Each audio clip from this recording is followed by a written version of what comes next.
On our health report tonight, another case of trying to get the insurance companies to pay for a medical treatment that some people think is just the ticket. In this case, a procedure to unblock clogged arteries that does not require surgery. In fact, the easiest way to understand what happens is to imagine what Drano can do to a clogged pipe.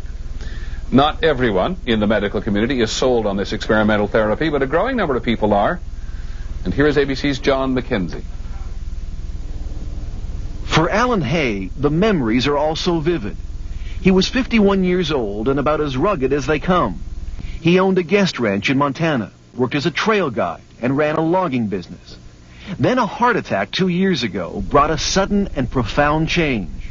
Just the normal, everyday things that you take for granted are suddenly gone. Just walking, getting out of bed, climbing upstairs was very difficult. So Hay signed up for a controversial treatment to open his clogged arteries. It is called Chelation, a therapy now so popular that 500,000 Americans use it each year. It's an intravenous drip that passes through the arteries, removing calcium deposits that contribute to clogging.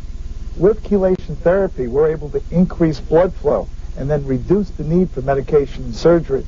So therefore, there are fewer side effects and complications. A series of 20 chelation treatments, that's about the average, can cost a total of $2,000. The problem is, insurance companies won't pay for it. Although chelation has been approved for ridding the body of heavy metals such as lead and mercury, it has not been sanctioned for use in heart disease and the opening of arteries, even though many patients report profound benefits. The questions can only be answered scientifically. And I think physicians simply recognize that there are not substantive, meaningful studies published that demonstrate it is effective. We're going to go even 13 minutes. But Alan Hay and his doctor are convinced. After 20 chelation treatments, he completed a rigorous stress test.